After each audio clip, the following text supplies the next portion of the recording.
Hello everyone, स्वागत है आपका आप सभी के प्यारे चैनल ब्लैक बोर्ड में। कैसे हैं आप सब? उम्मीद करती हूँ अच्छे होंगे। चलिए स्टार्ट करते हैं आज के वीडियो को। आज हम डिस्कस करने वाले हैं अनेक शब्दों के लिए एक शब्द। ये ऐसा टॉपिक है जो बहुत ही बड़ा है, यानी ये इतने सारे हैं जिन्हें याद करना संभव नहीं है। तो आज मैं आपके लिए कुछ ऐसे इम्पोर्टेंट लेकर आई हूँ जो बहुत ज़्यादा एग्ज़ाम में पूछे जाते हैं और लगातार प्रीवियस ईयर में पूछे गए हैं। तो चलिए शुरू करते हैं। उत्तर और पूर्व के बीच की दिशा। ये जो दिशाएं वाला है, पहले इसे हम कैसे याद रखेंगे देखिए। इसके लिए ट्रिक है या नैवा।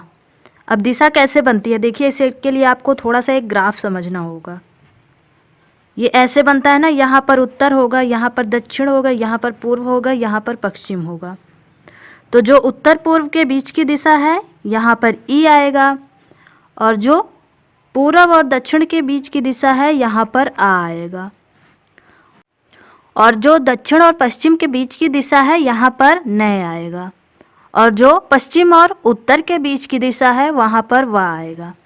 तो आप इतना याद कर लीजिए, इसे अपने कॉपी में बना लीजिएगा। जब ग्राफ रहेगा तो आपको समझने में ज़्यादा आसानी रहेगी। अब इसके लिए ट्रिक क्या है देखिए, ट्रिक है या नैवा। इतना याद कर लीजिए। उसके बाद देखिए, उत्तर पूर्व के बीच की दिशा। अभी मैंने क्या बताया था, उत्तर पूर्व के बीच की दिशा में ई आया था ना, तो ई से ईशान, इसको क्या बोलते हैं? ईशान बोलते हैं। दक्षिण और पूर्व के बीच की दिशा यहाँ पर क्या है? आ है ना, तो आ से क्या होगा? आग्नेय होगा, आग्नेय। दक्षिण और पश्चिम के बीच की दिशा, उसके बाद क्या है? नय है ना, तो दक्षिण और पश्चिम के बीच की दिशा को क्या बोलते हैं? नैऋत्य बोलते हैं। क्या बोलते हैं? नैऋत्य। ध्यान रखिएगा। और उत्तर और पश्चिम के बीच की दिशा को क्या बोलते हैं? वायव्य। वहाँ वाह है ना, देखिए हमारी ट्रिक में या नैवा में। तो इस तरह याद रखिएगा। उत्तर और पूर्व के बीच की दिशा को क्या कहते हैं? ईशान। दक्षिण और पूर्व के बीच की दिशा आग्नेय। दक्षिण और पश्चिम के बीच की दिशा नैऋत्य। उत्तर और पश्चिम के बीच की दिशा वायव्य। तो इन चारों को इस तरह ट्रिक के माध्यम से बहुत ईजिली आप लोग याद रख सकते हैं। चलिए अगला देखते हैं।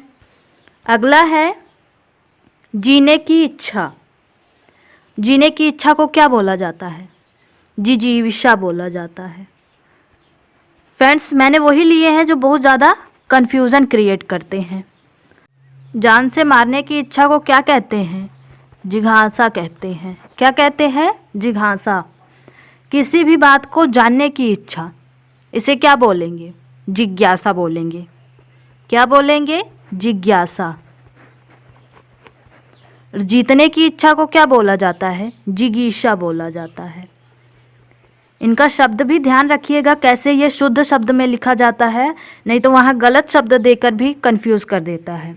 जीने की इच्छा जिजीविषा, जान से मारने की इच्छा जिज्ञासा, किसी भी बात को जानने की इच्छा जिज्ञासा, और जीतने की इच्छा जिगीषा। इस तरह ध्यान रखिएगा। अगला देखिए, अगला है मरने की इच्छा। मरने की इच्छा को क्या बोला जाता है? मुमूर्षा बोला जाता है। क्या बोला जाता है? मुमूर्षा। इस तरह ध्यान रखिएगा। अगला है मरने की इच्छा रखने वाला। अब इसे क्या बोला जाएगा? मुमूर्षु बोला जाएगा। जब मरने की इच्छा होगा तो मुमूर्षा होगा, जब मरने की इच्छा रखने वाला होगा तो मुमूर्षु होगा। यहाँ सिर्फ ऊ का अंतर होगा, ध्यान रखिएगा। बहुत ही क्लोज है, इसीलिए कन्फ्यूज़न ज़्यादा होता है। मोक्ष की इच्छा रखने वाला, इसका क्या होगा? मुमुक्षु होगा। क्या होगा? मुमुक्षु। यह भी इसी तरह है, समान ही है। देखिए, भोजन करने की इच्छा को क्या बोला जाता है? बुभुक्षा बोला जाता है। क्या बोला जाता है? बुभुक्षा। ध्यान रखिएगा। और एक है जिसे बोला जाता है युयुत्सा। युयुत्सा का क्या होगा? युद्ध की इच्छा रखने वाला। इसे भी ध्यान रखिएगा, यह भी बहुत इंपॉर्टेंट है, पूछा जाता रहता है। युद्ध की इच्छा रखने वाला युयुत्सा। अगला देखिए, अगला है जिसे लांघा ना जा सके, तो क्या होगा? आलंघ्य होगा। आलंघ्य। जिसे लांघा न जा सके अलंघ्य होगा। जो कठिनाई से प्राप्त हो दुर्लभ होगा। दुर्लभ। अगला है जो आसानी से प्राप्त हो, इसका क्या होगा? सुलभ होगा, सुलभ। और जो प्राप्त ना हुआ हो, इसका क्या होगा? अलभ्य होगा। क्या होगा? अलभ्य। तो इस तरह ध्यान रखिएगा, चारों जो है सिमिलर ही हैं, तो इसीलिए कन्फ्यूज़न होता है। तो इसीलिए मैंने आपको एक जगह लिख कर दे दिया है, जिससे आप लोग ध्यान रखिए। अगला देखिए, अगला है जो कम बोलता हो, इसके लिए क्या होगा? मितभाषी होगा। क्या होगा? मितभाषी। ध्यान रखिएगा। अगला है जो व्याकरण जानता हो, ये वाला बहुत इंपॉर्टेंट है, इसके लिए होगा व्याकरण। क्या होगा? व्याकरण। ये बहुत कन्फ्यूज़न भी क्रिएट करता है, ध्यान रखिएगा। गुरु के समीप रहकर शिक्षा ग्रहण करने वाला, इसे बोला जाता है अंतेवासी। क्या बोला जाता है? अंतेवासी। अंतेवासी। इस तरह ध्यान रखिएगा। इसके लिए ट्रिक देखिए, जब गुरु रहता है तो उसके अंत में हम लोग बैठते हैं ना, इस तरह ध्यान रख लीजिए, जिससे आप भूलेंगे नहीं। अंत में बैठे तो अंतवासी हो गए, गुरु के सामने हम लोग अंत में ही बैठते हैं, ऐसे ध्यान रखिए। बहुत अधिक बोलने वाला, इसका क्या होगा? वाचाल। क्या होगा? वाचाल होगा। और इसे बोला जाता है मुखर। मुखर भी बोला जाता है, ध्यान रखिएगा। कभी कभी ये वाला भी दे दिया जाता है, बहुत अधिक बोलने वाला, वाचाल या तो फिर मुखर। अगला देखिए, जिसकी उपमा ना दी जा सके, इसके लिए क्या है? अनुपम। ध्यान रखिएगा, कभी कभी अनुपमेय देकर भी कंफ्यूज किया जा सकता है, तो इसका सही क्या होगा? अनुपम। जिसकी आशा न की जाए, अप्रत्याशित। क्या होगा? अप्रत्याशित। अप्रत्याशित। जिसकी गर्दन सुंदर है, उसके लिए क्या होता है? सुग्रीव। क्या होता है? सुग्रीव। और जहाँ पर होगा वर्णन से परे, वहाँ होगा वर्णनातीत। क्या होगा? वर्णनातीत। इस तरह ध्यान रखिएगा। अगला देखिए, अगला है जिसने किसी से ऋण लिया हो, इसे कहा जाता है अर्धमर्ण। अधमर्ण बोला जाता है। अगला है जिसने किसी को ऋण दिया हो, तो इसे क्या बोला जाता है? उत्तमर्ण बोला जाता है। और देखिए, जिसने ऋण चुका दिया हो, इसे क्या बोला जाता है? उऋण। ये तो आप लोग जानते ही होंगे। रंगमंच के पर्दे के पीछे का स्थान, ये वाला बहुत इम्पॉर्टेंट है, इसे बोला जाता है नेपथ्य। क्या बोला जाता है? नेपथ्य बोला जाता है, ध्यान रखिएगा। अब आप इसे कैसे याद रख सकते हैं? रंगमंच के कभी कभी पीछे का स्थान भी दिया रहता है, पर्दा हटा दिया जाता है, रंगमंच के पीछे का स्थान, तो पीछे पथ्य। इस तरह ध्यान रखिएगा। यहाँ भी पाया, यहाँ भी पाया है, ऑप्शन वाला रहेगा तो आप जल्दी से याद कर लेंगे, यानी आपके माइंड में क्लिक कर जाएगा कि यही वाला सही है। रंगमंच के पर्दे के पीछे का स्थान नेपथ्य। अगला देखिए, अगला है बाएं हाथ से काम करने वाला, ये अर्जुन को बोला जाता है, क्या बोला जाता है? सव्यसाची। सव्यसाची, अर्जुन का एक नाम सव्यसाची भी है, आप लोगों को पता होगा।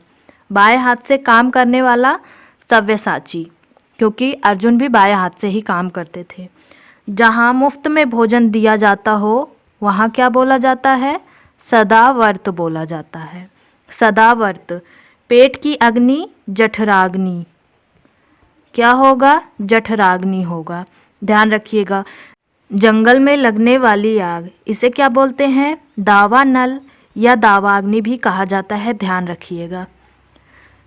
पेट की अग्नि वाला कैसे याद रख सकते हैं? पेट को जठर बोला जाता है ना, आपको पता होगा, पेट को जठर बोला जाता है, तो इस तरह आप ध्यान रखिएगा, जो दोनों में कन्फ्यूज़न होता है वह नहीं होगा। अगला देखिए, अगला है जो सब कुछ जानता हो, तो उसके लिए क्या होगा? सर्वज्ञ। सब कुछ जानने वाला सर्वज्ञ। बहुत कुछ जानने वाला बहुज्ञ। क्या होगा? बहुज्ञ होगा। कम जानने वाला, कम जानने वाला के लिए क्या होगा? अल्पज्ञ होगा। ये ऐसे हैं जो बहुत ज़्यादा कन्फ्यूज़न क्रिएट करते हैं। बहुत सी भाषाओं को जानने वाला बहुभाषाविद। क्या होगा? बहुभाषाविद। इस तरह ध्यान रखिएगा, इसे क्या बोला जाएगा? बहुभाषाविद बोला जाएगा। कम जानने वाले को अल्पज्ञ बोला जाएगा, बहुत जानने वाले को बहुज्ञ बोला जाएगा, जो सब कुछ जानता हो उसे सर्वज्ञ बोला जाएगा। अगला देखिए, अगला है जो कुछ ना जानता हो, इसे क्या बोला जाता है? अज्ञ बोला जाता है। ध्यान रखिएगा, ये बहुत इंपॉर्टेंट है, कन्फ्यूज़न भी क्रिएट करता है।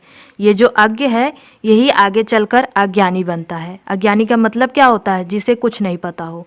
तो इस तरह ध्यान रखिएगा। जिसका कोई शत्रु ना हो, तो इसके लिए होगा अजात शत्रु। क्या होगा? अजात शत्रु। जिसका कोई शत्रु ना हो, अजात शत्रु। कभी कभी ये ऐसे भी पूछा जाता है जिसका कोई शत्रु ना जन्मा हो, तो उसके लिए भी यही होगा। शत्रुओं का हनन करने वाला शत्रुघ्न। क्या होगा? शत्रुघ्न होगा। ध्यान रखिएगा। किसी के उपकार को ना मानने वाला, इसके लिए क्या होता है? कृतघ्न होता है। कृतघ्न। अगला है पर्वत के नीचे की समतल भूमि, तो इसके लिए क्या होता है? इसके लिए होता है उपत्यका। क्या होता है? उपत्यका। अब जो इसके साथ एक और है, कन्फ्यूज़न क्रिएट करता है, उसे देखिए। पर्वत के ऊपर की समतल भूमि, इसे क्या बोला जाता है? अधित्यका बोला जाता है। अब आप इसे याद कैसे रखेंगे? जहाँ पर ऊपर है वहाँ पर उप नहीं आएगा। देखिए, यहाँ पर ऊपर है तो यहाँ पर अधि आया है, जहाँ नीचे है वहाँ उप आ गया है।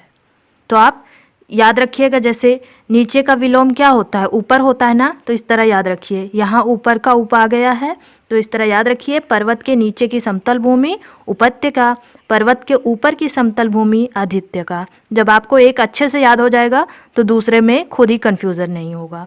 दोपहर के पहले का समय, इसे क्या बोला जाता है? पूर्वाहन बोला जाता है। क्या बोला जाता है? पूर्वाहन। ये हा जो है ये आधा रहता है, ध्यान रखिएगा। अब इसे कैसे याद रखेंगे?